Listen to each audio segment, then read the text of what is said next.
Abang kita mohon izin saya video. Mau ikut serta dalam proses ini, saudara-saudara. Tetapi karena mereka dibatasi dengan undang-undang dan mereka berdinas olehnya, itulah mereka tidak bisa terlibat langsung. Tetapi saya tak persis betap dalam asli di hati kecilnya akan terpukul soal perjuangan ini. Karena beliau satu-satunya lah anak adat Kai yang kemudian saat ini ditugaskan untuk berjuang dan membela rakyat SPT.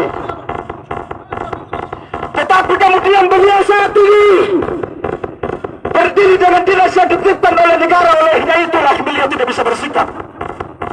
Tetapi saya yakin sungguh bahwa hati kecil beliau tetap akan mendukung pergerakan ini.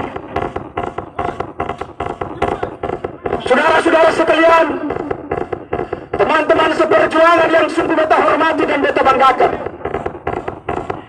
andaikan hari ini Kepala Pengadilan tidak mengizinkan kami untuk harus masuk ke dalam dan menyampaikan pernyataan sikap kami, maka ada satu prosesi adat yang kemudian saya langsung ambil alih atas nama Kapitan. Saya melihat demi Allah wa Rasul, perjuangan soal Sabuai ini bukanlah bagian daripada tendensi politik apapun, tapi ini soal adat kami di SPT, soal melindungi hutan kami. Tetapi Kepala Pengadilan mau coba-coba Saya tidak akan main-main dengan proses ini.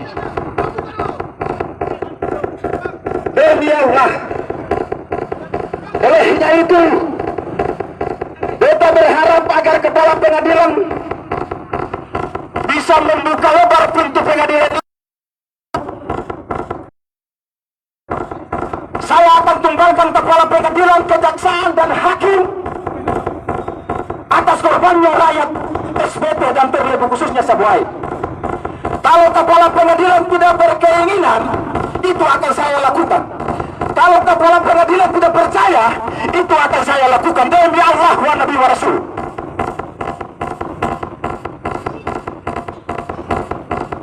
Beta bu abang-abang kepolisian buka pintu pada keton, beta akan libatkan itu.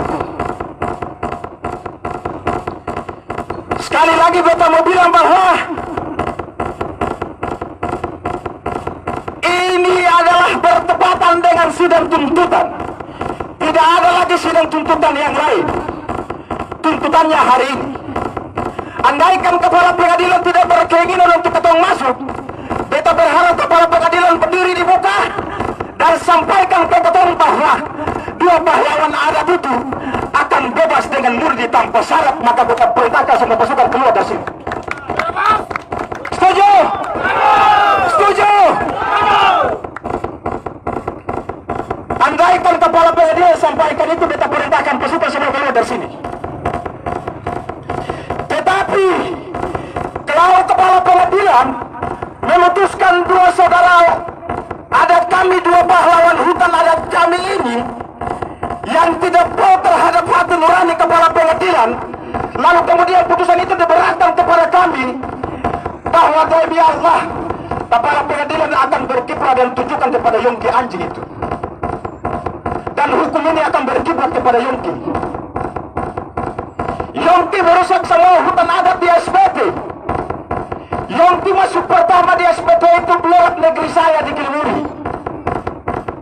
Sedikit saya mengulas soal ini biar kepala pengadilan dengar. Yongki masuk dengan misi kejahatan pencuri ini pertama di SPT di Kota Bekampung. Setelah itu Yongki melakukan proses pidana yang sama perbuatan pembombong. Proses sampai ke tingkat kepolisian Polda Maluku. Setelah itu Yongki kembali ke Utian 5 Siwalalap. Setelah itu Yongki balik ke Kian Darat, dan saat ini kembali lagi ke Siwalalap. Proses kejahatan Yongki ini bukan pertama kali di Siwalalap. Hampir 11 kabupaten kota di Provinsi Maluku Yongki melakukan kejahatan yang sama. Hanya saja negara selalu melindungi Yongki kebiadaban itu, melindungi Yongki atas tindakan kejahatan itu. Beta mau bilang begini, pengadilan dan kejaksaan yang sebentar lagi akan membaca poin tuntutan itu harus mempertimbangkan asas kausalitas dan perasaan, agar tidak bermuara pada yang namanya karena apa? Yongki melakukan kejahatan yang sangat besar di Siwalalap hanya diputuskan 1 tahun 2 bulan. Itu artinya tidak rasional. Yongki kasih rusak semua rakyat SPT ini berperut hanya diputuskan lewat undang-undang 1 tahun 2 bulan. Sementara saudara kami yang berjuang untuk melindungi adat, adat ini adalah bagian dari harga diri rakyat SPT. Adat ini adalah bagian daripada hidup mati orang SPT. Adat ini adalah segala-gala dari menurut rakyat SPT di atasnya. Tetapi apa? Kepala pengadilan dan kejaksaan tidak pernah memandang dan melihat itu. Sekali lagi beta sampaikan bahwa orang SPT mati cuma 2. Soal harga diri perempuan dan soal adat. Tapi kepala pengadilan mungkin tidak memiliki seorang ibu. karena Maluku ini adalah bagian daripada pulau itu. Harapan gelanggang bangkit terjatuh di gelanggang pelacuran. Keresahan anak negeri mencuat dan amarah terakumulasi dalam tangis. Tak kala barang sasi hingga laporan kepada pemimpin kewenangan tak digubris, maka terpecah amukan menolak tunduk pada bungkam meskipun akhir tragis. 26 pejuang lumpuhkan senjata peninjak di bawah adat dan bangsa, mengerucut 2 tumbal keadilan pembasmi kebenisan mafia negara. Sabuai miniatur pertahanan benteng keadilan tanpa kelengkapan persenjataan ditumbalkan sebagai tanda ketidakpucusan barikade ujung tombak ketidakadilan yang diguncang barisan cakalele pendobrak nyali keadilan.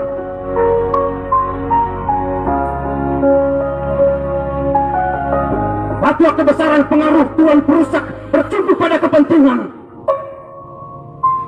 Agitasi tingkat 2 penanda tumbal salah amunisi munculkan keberpihakan. Meja hijau eksekutor 2 tumbal tanggalkan opini pada litigasi di tengah perdebatan. Munculkan polemik di tengah gonjang-ganjing ketika benteng hukum digoyahkan. Pelacur keadilan berhutang pada sumpah janji ketika diamban jabatan. Maka asahlah pedang, ikatlah perang, hentakan kaki, dobrak segala bentuk kemunafikan. Saling topang demi kemaslahatan dan kelestarian warisan.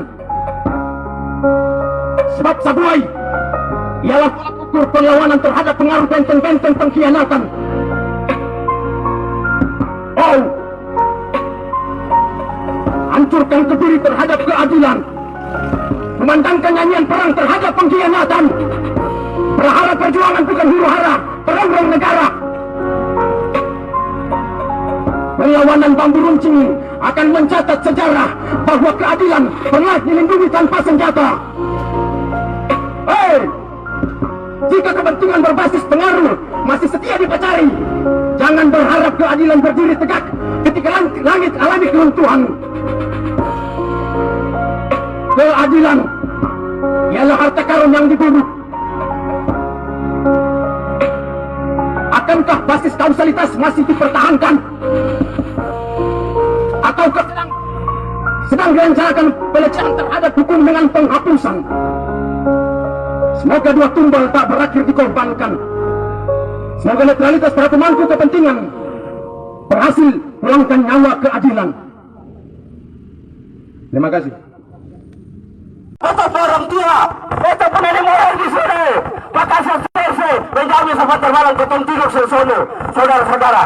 Beta Irwan Derwan ketika dari sini beta menemukan satu kecelakaan, maka harus dipertanyakan. Harus dipertanyakan karena sudah ada ancaman di depan kantor pengadilan. Sekali lagi, beta minta dengan hormat Pak Kapolri untuk pindahkan Pak Kasat Serse dari Kabupaten Setia Timur. Pak Kapolri harus menindaklanjuti persoalan ini. Beta hari ini kecewa Pak pembahasa itu katong aktivis kecewa.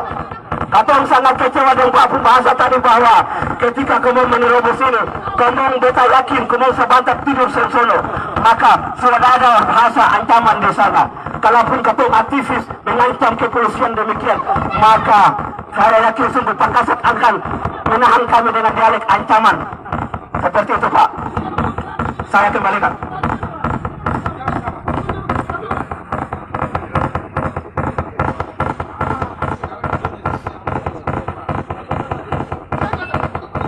Cek 1. Baik. Perlu kita sampaikan ke saudara sekalian. Wah, coba bikin. Son, kasih dekat son sedikit.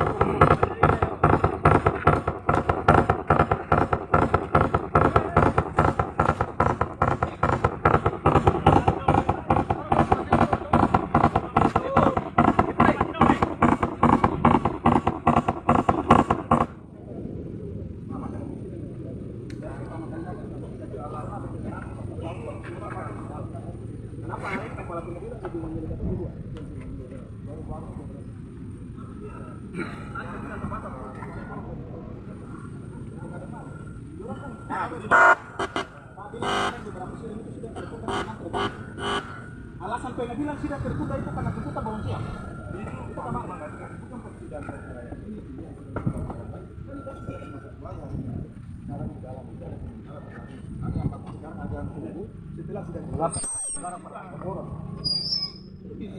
Cek satu. Baik kawan-kawan demonstran yang sungguh beta hormati, beta ingin sampaikan satu hal, bahwa yang katong datang di sini katong tidak berhadapan dengan kepolisian, katong tidak ada urusan dengan kepolisian, tapi katong mau berurusan dengan Pak Kasat, katong ada urusan dengan Pak Kasat. Tugas Pak Kasat sudah selesai. Ya ini penetapan BAP dari kepolisian kemudian diserahkan ke kejaksaan sampai ke pengadilan. Kepolisian tidak ada punya hak untuk personialisasi persoalan ini terhadap peraturan. Itu satu. Mainan seperti ini adalah mencoba menurunkan masa aksi dengan kepolisian. Coba teman-teman ini. Oleh sebab itu, datang sembari terpengaruh dengan kasus pemilihan ini. Karena yang betul sampaikan bahwa persoalan sebuah ini mestinya cara perjuangan katong juga harus katong kita Polres. Karena bicara persoalan hukum hierarkinya dimulai dari kepolisian, kejaksaan dan kemudian ada di peradilan ini. Itu utuh. Katong paham itu. Tapi karena kebagan kita tidak sampai kepada dataran peradilan. Kalau mau orasi silakan. Saya ada yang larang. Undang-undang mewajibkan Bapak dong orasi. Sudah, sampai situ saja. Karena apa? Kekecuaan kita juga lahir daripada proses penetapan BAP.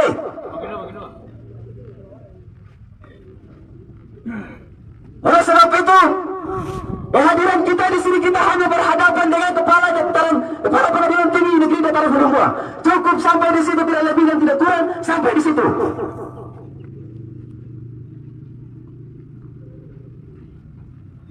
Oleh sebab itu, sekali lagi mau tekankan bahwa jangan coba-coba katong dipentrotkan oleh pihak keamanan. Siapa yang bercoba-coba melakukan memprovokasi kegiatan ini, katong akan kepalanya kena tajam.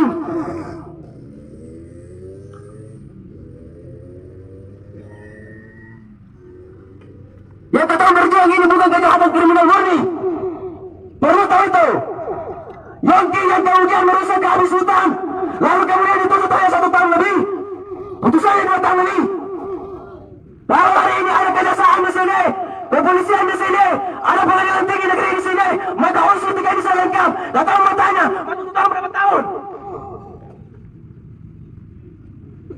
Itu yang mestinya datang harus sampaikan di sini. Bukan lalu kemudian yang datang sampaikan, lalu kemudian Pak Kasat ketemu dengan kepala pengadilan, lalu berbalik arah dan merasionalisasi kepada kita. Ini bukan urusan Pak Kasat di sini.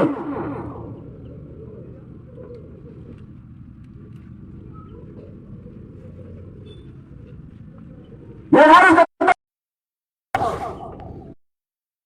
hanya Tuhan yang belum kesini kita untuk berhadapan dengan kepolisian.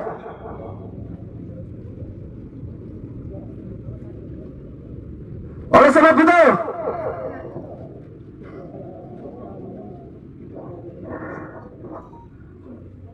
lewat kesempatan yang mulia ini, atas nama masyarakat Arif Kabupaten dengan hormat, Ketua Anak Negeri Suaralat, yakni Ketua Bidang PA Gerakan Mahasiswa Nasional Indonesia Kabupaten Serang bagian Timur, Abanda Abdul Aziz yang mulia, untuk memberikan sedikit stimulus terkait dengan persoalan sahabat ini.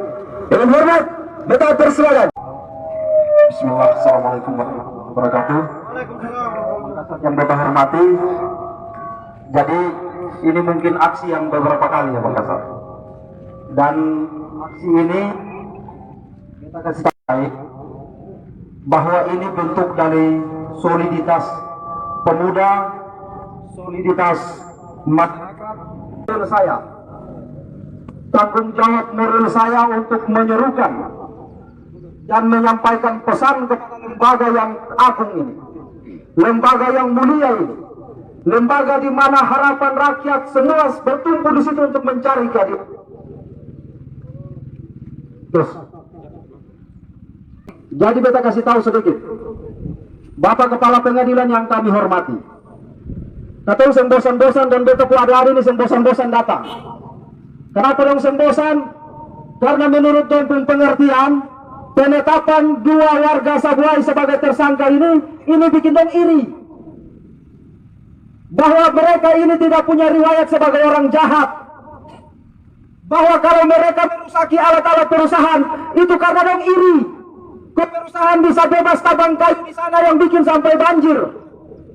Lalu kemudian hari ini mereka ditetapkan sebagai tersangka. Tolong Kepala Pengadilan dan rekan-rekannya, tolong Kepala Kejaksaan dan rekan-rekannya, beri pengertian orang jahat itu terminologinya bagaimana.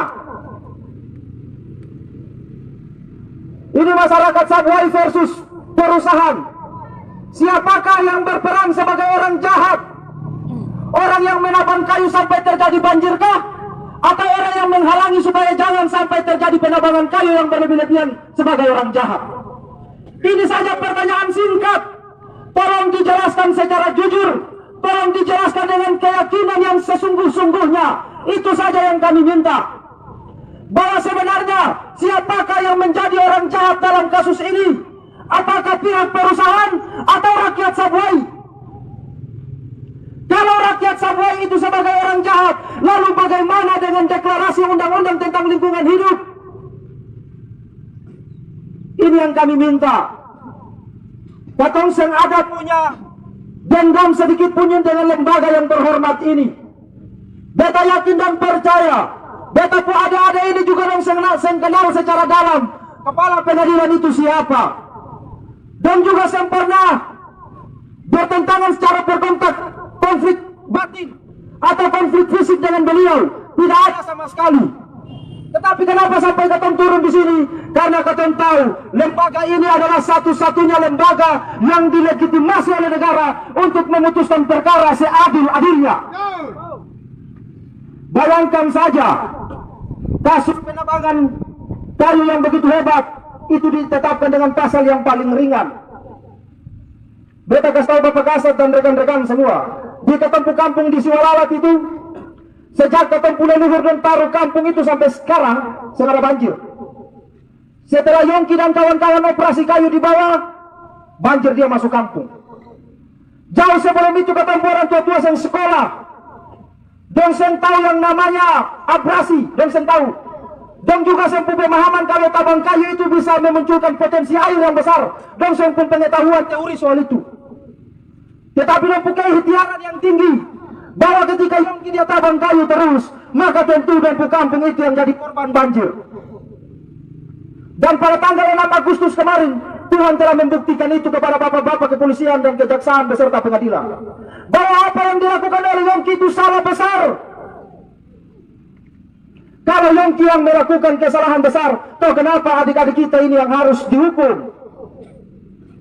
Beta dengar kemarin beta pun adik-adik dan bilang, dong dua ini mesti diberi reward oleh kepolisian maupun oleh kejaksaan, karena dong memberi sumbangsi terhadap kejahatan pembalakan liar di Kecamatan Siwalalat.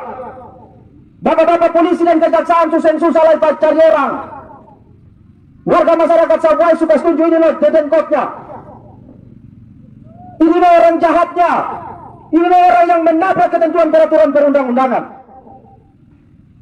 Karena dia bikin salah, kemudian izin usaha perkebunannya sudah dicabut. Kalau dia bikin salah, tentu dia punya izin usaha perkebunan itu sampai sekarang masih operasi. Tapi karena dia bikin salah, dia tabrak ketentuan peraturan perundang-undangan yang berlaku, izinnya dicabut. Dan si Yongki itu berdasarkan keputusan ingkrah dari pengadilan, beliau bersalah. Beliau masuk penjara. Hanya saja antara perbuatan dan putusan ingkrah pengadilan itu terkesan tidak adil. Bayangkan saja, dia sensor kayu itu legal standingnya karena ada perusahaan CV sumber berkat makmur. Tetapi dalam putusan pengadilan, dia ditetapkan dengan putusan karena dia menabang kayu itu secara person. Kalau kita bicara adil-adilnya di mana? Lah kalau dia saja bisa diputuskan dengan ketentuan klausul yang paling ringan, bagaimana dengan ketentuan adik-adik yang kemudian membantu pihak kepolisian dan kejaksaan? Mesti dong ini yang boleh dihukum lain. Yang perlu dihukum. Coba silakan cross check di Polsek Wirinama. Apakah dong melakukan tindak kejahatan secara berulang-ulang? Tidak, saudara-saudara. Apakah dong pernah melakukan tindakan penganiayaan sebelumnya? Tidak, saudara-saudara. Hanya dong kesal. Bapak Kepala Pengadilan yang terhormat, Bapak-bapak jaksa penuntut umum yang terhormat, bahwa kalau Yongki Bubarang itu rusak karena dia Bubarang itu sebagai alat akomodasi dan transportasi kayu-kayu yang dia tebang, dong kasih rusak. Tapi kalau mau bicara kejahatan, mesti bukan alat yang dong kasih rusak, tetapi harus dia itu dipukul, dibantai atau dihancurkan. Tetapi dong sadar bahwa kalau dong lakukan itu, maka dong dia akan dihukum dengan hukuman yang lebih berat. Karena itu dong hanya bisa merusak dia alat-alat transportasi dan akomodasi logging.